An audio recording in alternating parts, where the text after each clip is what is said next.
kind of guy who wakes up at 3 o'clock in the morning, I watch some replay of CNBC or Fox, and I hear people saying ridiculous things. You know, I watch people who are from both parties saying that they can put it off until tomorrow again. And then I go into one of my kids' bedrooms at midnight or 2 o'clock in the morning, and I wander around, and I just think they're going to leave it all to them.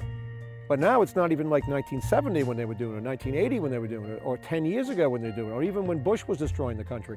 Now it can't be left to them. The numbers don't add up.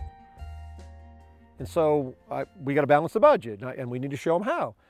And there could be arguments over it, but if you're the President of the United States, you should introduce a balanced budget every year. You should. You should say, here's what, by the way, you don't have to pass it, Congress, you can keep running deficits, but here's the balanced budget.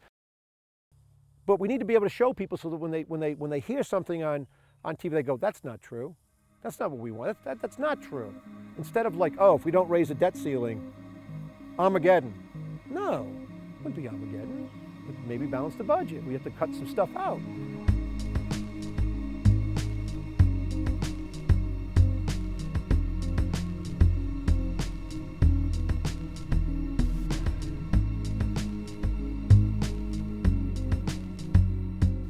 Well, several months ago, as we were trying to fix America through a plan that we were devising, John Dodoff and I sat down and said, well, if we're going to tell people we have to balance the budget, we might as well sit around and balance the budget. So we gathered all kinds of information, and we went through all kinds of documents and spent a long time doing it, and we came up with a balanced budget. This is the budget. This is what goes on in America today. This is what we spend money on. So we got Medicare, Medicaid, we got Social Security, defense, unemployment, other, discretionary. So I'll just put this back over here if that's okay. And let's get to it. Senator Tom Coburn, who we hope to go see in Washington in the next couple of weeks, who pushed for the report, estimates and identifies between $100 billion and $200 billion in duplicative spending. We can definitely take $100 billion out of the $2.2 trillion. So here we are. I said Iraq, Afghanistan, but we know Afghanistan, Iraq is $125 billion. Right. So that's 125 between both countries to be round in the numbers. We're getting out of there. We would just not do it. We would take a cost-benefit analysis on it, and we would save 200. So we're at 300 billion. Right. How much do we spend on education subsidies, for example? Any idea? 40 billion. Are the education test scores in America up, or are they down? Has the federal government got very involved in the Department of Education, like under I guess, Carter? It's down. So we just can't have that anymore. We have to tell people, it'd be much better for the local people to make local decisions. 340 billion. All right. We haven't touched a lot of things. What about farm subsidies? How much is that per year? That's 25 billion a year. So 25 billion. Do you know why? Canada doesn't have any. Canada doesn't have any? I don't think so. Okay, so how much is that costing us? Housing subsidies is, that's 45 billion. 45 billion. All right, here we go. What about transportation programs? Programs, that's 85 billion. Federal worker pay. How much should we cut that? We could cut that by 20 billion according to CADA. 20 billion. All right, keep going. Energy subsidies. 20 billion. Another 20 billion. Social Security. 50 billion. 50 billion. This is especially about Social Security. And here's where the real rub is. It's a Representative Cantor from Virginia, always with a big smile, always with the perfect hair, letting everybody know again that nobody over the age of, I think, 53 is going to suffer from any of the Republican changes in Social Security. Folks, we literally can't do that anymore. We don't have as many young people as we have old people. So the young people can't possibly bear the burden to support the old people. It has to be, again, everybody in. We can't do that. It should be set every year, because here's the basic problem. All these plans other people have put it way out into the future. But we have a budget that goes out for 1 year, and nobody who gets elected the next year or the year after is beholden to that 1 year budget. So we're going to have to take 50 billion minimum out of Social Security. Yeah. Again, we could make 75 billion. We could do whatever. But if you're the President of the United States and you're the Congress and you don't show up to balance the budget, you shouldn't be there. What about Medicaid, Medicare? Again, Cato Institute. 100 billion. But we have to change it so that we pay out less. I mean, this is what I think America has to understand, is that nothing can be sacred.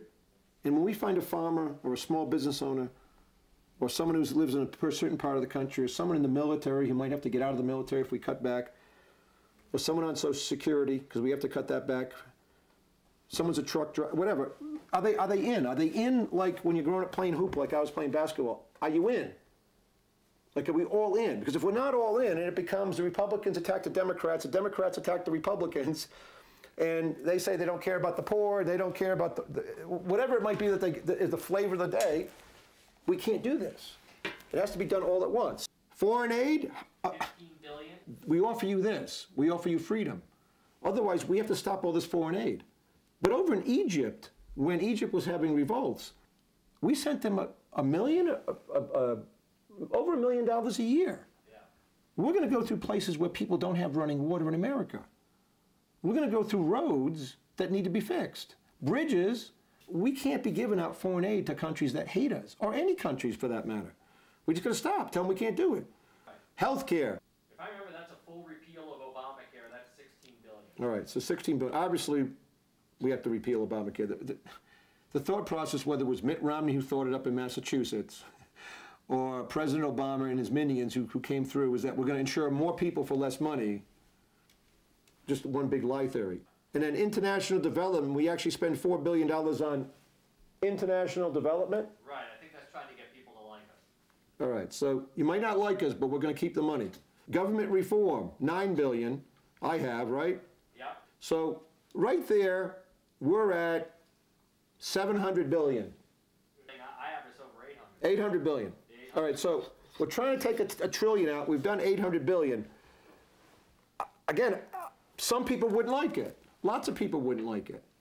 It absolutely has to be done. The alternative, again, let's just go through some of the slides we're going to bring. John?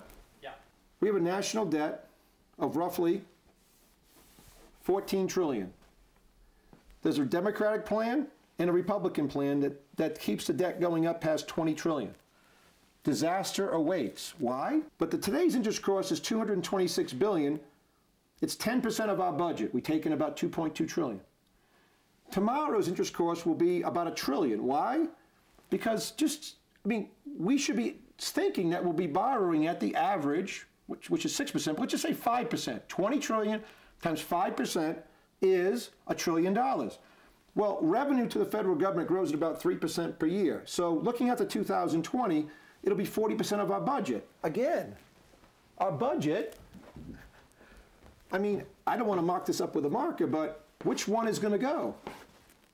When this interest cost, which is 10%, goes like this to become 40%, well, you can't get blood out of a stone. Once you flip over, once people say, whoa, there's a risk there, it doesn't just go to 5, it goes to 10. And then it's over. Why do we let our elected officials put us at such risk? They're our elected officials. They're supposed to be looking out for our kids, for the future.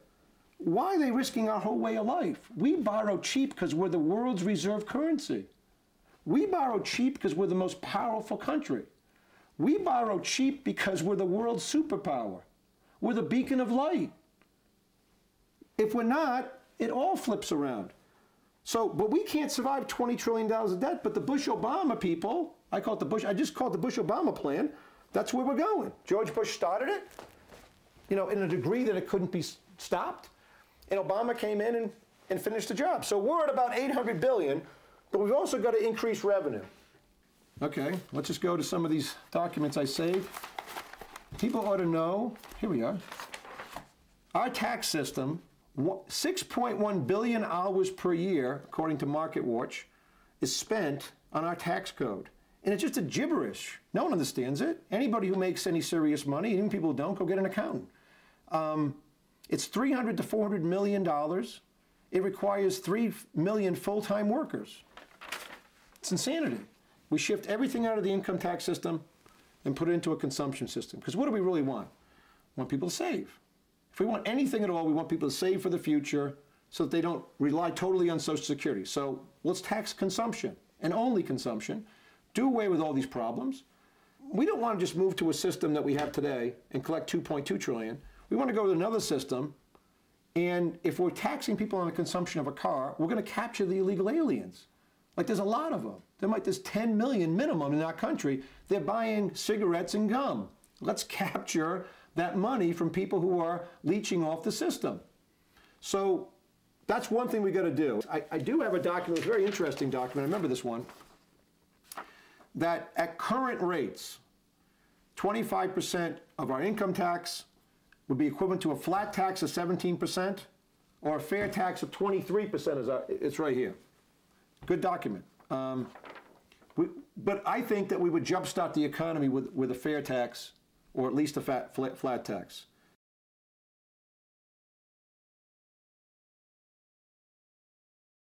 So as I look at the situation, I think that we should balance our budget every day. I don't think we should be trading with China.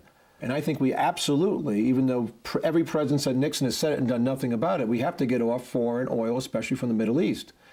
That'll help my children live a safer life. Through that, we can create a lot of jobs. So we've created complete solutions.